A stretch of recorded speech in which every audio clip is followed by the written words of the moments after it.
Recipe వచ్చేసి Kerala special విట్టు cake. Thumbnail చూసే ఉంటారు కదా! ఇది చాలా చాలా సింపుల్‌గా చేసుకోవచ్చండి. పిల్లలకి ఇంట్లోనే ఇలా బేకరీ ఐటెమ్స్ చేసి పెట్టడం హెల్తీ కదా! అందుకని నేను మీకు ఇది చూపిస్తున్నాను. దీనికి ఎలాంటి బేకింగ్ పౌడర్ కానీ, ఓవెన్ కానీ, మనం ఇంట్లో గూడంగా బేక్ చేయాల్సిన పని లేదండి ఇప్పుడు ఈ రెసిపీని. చాలా చాలా సింపుల్‌గా, ఈజీగా అయిపోతుంది. ఈవినింగ్ స్నాక్స్‌గా కానీ, టీ టైమ్‌లో కానీ, ఎలాంటి టైంలో అయినా పిల్లలకి ఇచ్చేసేయొచ్చు. చాలా చాలా సింపుల్‌గా చేసుకోవచ్చండి. ఇప్పుడు ప్రాసెస్‌లోకి వెళ్ళిపోదాం. ఎలా చేయాలో చూద్దాం ముందు. ఫస్ట్ ఒక బౌల్ తీసుకొని అందులో ఒక ఎగ్ విరగ్గొట్టి వేసానండి. ఓన్లీ 1 ఎగ్‌తో చేస్తున్నాను నేను. మీకు కావాలంటే క్వాంటిటీ ఎక్కువ కావాలనుకుంటే అప్పుడు 2 ఎగ్స్‌తో కూడా అయినా చేసుకోవచ్చు.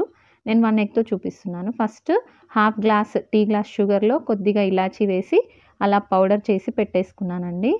తర్వాత ఏం చేయాలంటే కొద్దిగా 1 స్పూన్ ఆయిల్ వేసాను ఆ ఎగ్‌లో.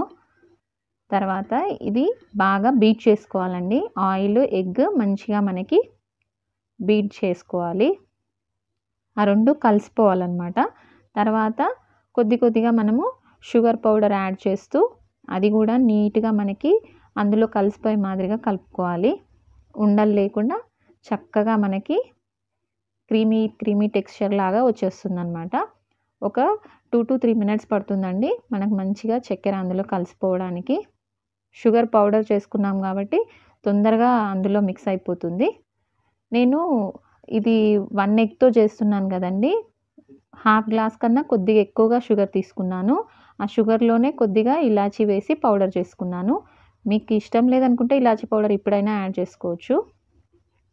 షుగర్‌లో వేస్తే ఒక మిక్సీకేసేస్తే అయిపోతుందని అలా చేశాను. తర్వాత కొద్దిగా ఫుడ్ కలర్ యాడ్ చేశాను. మీకు ఇష్టం ఉంటే యాడ్ చేసుకోవచ్చు. లేదంటే లేదండి. అది ఆప్షనల్ ఫుడ్ కలరు. నేను చూడ్డానికి బావుంటాయని కొద్దిగా యాడ్ చేశాను యెల్లో ఫుడ్ కలరు.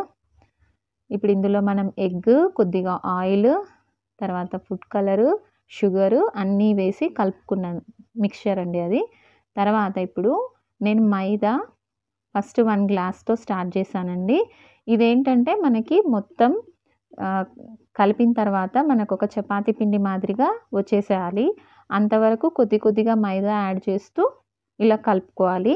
ఫస్ట్ అయితే నేను అలా హాఫ్ గ్లాస్ వేసి ముందంతా నీట్‌గా కలిపేసుకున్నాను. తర్వాత కొద్ది కొద్దిగా యాడ్ చేస్తూ మనము ఇదైతే చపాతీ పిండి మాదిరిగా వచ్చేలాగా కలుపుకోవాలి. కేక్ అన్నాను కదా! మరి బేకింగ్ పౌడర్ లేదు కదా అనుకుంటున్నారేమో! బేకింగ్ పౌడర్ బదులు మనం ఈడ వంట సోడా వాడుతున్నామండి. ఇదైతే అందరి దగ్గర అవైలబుల్‌గా ఉంటుంది కదండీ! కొద్దిగా వంట సోడా, కొద్దిగా రుచికి కొద్దిగా పించ్ ఆఫ్ సాల్ట్ అంటే చిటికెడు ఉప్పు వేసుకుంటే రుచి బావుంటుంది. స్వీట్‌లో ఉప్పేంటి అనుకోకండి. ఉప్పు కూడా స్వీట్‌లో కొద్దిగా టేస్ట్ ఎక్కువగా చేస్తుంది. తర్వాత ఇదంతా బాగా మిక్స్ చేసుకోవాలి ఉండలు లేకుండా. తర్వాత నాకు ఒక ఎగ్‌కొచ్చేసి 1 ½ టీ గ్లాసు మైదా పట్టిందండి. అది ఇంత అని పర్ఫెక్ట్‌గా క్వాంటిటీ చెప్పలేము. ఎందుకంటే ఎగ్ సైజుని బట్టి ఉంటుంది కదండీ! టోటల్‌గా మనకు సింపుల్‌గా ఏంటంటే అది చపాతీ పిండి మాదిరిగా, ముద్ద మాదిరిగా అయిపోవాలి. అంతే. చూడండి. తర్వాత నేను ఆ విస్కర్ తీసేసి చేత్తో ఇలా ముద్దలా చేసుకున్నాను. కొద్ది కొద్దిగా పిండి యాడ్ చేస్తూ చెప్పాను కదండీ! సాఫ్ట్‌గా మనకి పూరీ పిండిలా తయారైపోతుంది. గట్టిగా ఉండకూడదండి. మనకి తెలిసిపోతుంది స్మూత్‌గా ఉంటుంది. ఎగ్ వేసాం కదా! అందుకోసమని. చాలా ఈజీగా, చాలా సింపుల్‌గా పిల్లలకి ఒక 10 మినిట్స్‌లో చేసి పెట్టేసేయొచ్చండి. 10-15 మినిట్స్‌లో. కొద్దిగా ఆయిల్ ఒక్క డ్రాప్ ఆయిల్ వేసి దానికి పిండి ఆరిపోకుండా అలా రుద్దేసి దాన్నొకసారి అలా మెదిపేసి మూత పెట్టి ఒక 5 నిమిషాలైతే ఈ పిండిని మనము రెస్ట్ చేసుకోవాల్సి ఉంటుంది. చూడండి ఎంత సాఫ్ట్‌గా వచ్చిందో. కలర్ వేసాం కాబట్టి మనకి యెల్లో కలర్‌లో చూడ్డానికి చాలా బాగా వచ్చింది. తర్వాత వచ్చేసి మనం ఒక 5 మినిట్స్ పిండిని పక్కకు పెట్టేసుకోవాలి. పెట్టేసుకొని తీసిన తర్వాత మనకు పిండి అయితే ఇలా స్మూత్‌గా, మెత్తగా ఎంత బాగుందో చూడండి. అలా వచ్చేస్తుంది. తర్వాత దీన్ని ఏం చేసుకోవాలంటే మనము ఒకసారి మళ్ళీ మర్దన చేసుకోవాలి సాఫ్ట్గా. అంటే మనకి మొత్తం లోపల ఎయిర్ వచ్చి ఉంటుంది కదా, ఆ ఎయిర్ అంతా పోయే విధంగా మళ్ళీ ఒకసారి మెదుపుకోవాలి.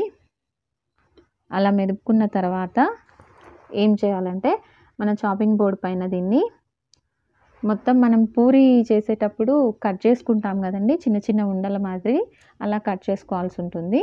నేను ఆ బోర్డుకి లైట్గా అంటుకుంటుందని ఒక్క డ్రాప్ ఆయిల్ వేసి అలా రుద్దాను, అప్పుడు ఈజీ అయిపోయిందనమాట చేయడము. తర్వాత ఇలా రోల్ చేసుకోవాల్సి ఉంటుంది ఒక సిలిండర్ మాదిరిగా. మరీ సన్నగా వద్దు, మరీ లావుగా వద్దండి. మనం పూరికి ఉండలు చేసుకుంటాం కదా, ఆ సైజు రోల్ లాగా చేసుకుంటే సరిపోతుంది.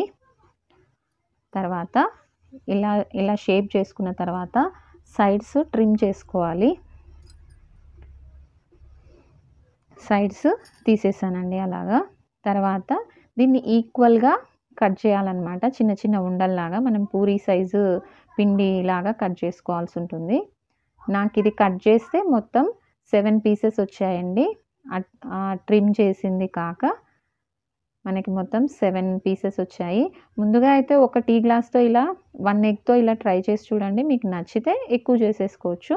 తర్వాత ఒక్కొక్క ఉండ తీసుకొని ఇలా షేప్ చేసుకొని మనము ప్లస్ మాదిరిగా కట్ చేసుకోవాలి. ఏంటంటే మనం వడ చేసినప్పుడు చిల్లు పెట్టుకుంటే బాగా వేగుతుందని తెలుసు కదండి, అలాగే ఇది మనకి ముద్ద లావుగా ఉంది కదండి, లోపల కూడా కుక్ అవ్వడం కోసం ఇలా ప్లస్ మాదిరి కట్ చేసుకున్నాము. ఇది ఆయిల్లో డీప్ ఫ్రై చేసేసుకుంటే మనకి విట్టు కేక్ అయితే రెడీ అయిపోతుంది. కేరళ స్పెషల్ ఇది, కేరళలో చాలా బాగా దొరుకుతుందంటండి. చాలా చాలా బాగా వచ్చాయి, మా పిల్లలు కూడా ఇష్టంగా తిన్నారు.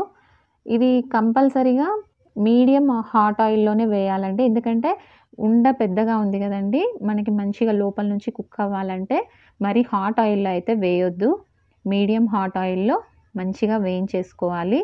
చూడండి, అది బేకింగ్ సోడా వేసాం కాబట్టి స్లోగా ఉబ్బుతూ మనకి ఎంత బాగా పైకి వచ్చేసాయో. తర్వాత ఇలా 2 వైపులా టర్న్ చేస్తూ గోల్డెన్ బ్రౌన్ వచ్చే వరకు వేయించేసుకోవడమే. ఇది పైన క్రిస్పీగా లోపల మెత్తగా, మనకి మరీ షుగర్ ఎక్కువగా కాకుండా కేక్ తిన్న ఫీలింగ్ అయితే కంపల్సరీ ఉంటుందండి. ఇలా గోల్డెన్ బ్రౌన్ వచ్చిన తర్వాత మనం ప్లేట్లోకి తీసేసుకుంటే మన విట్టు కేక్ అయితే రెడీ అయిపోయింది. నేను ఇలా జామ్తో డెకరేట్ చేశానండి, చాలా చాలా యమ్మీగా ఉంది. అందరూ ట్రై చేయండి. బాయ్.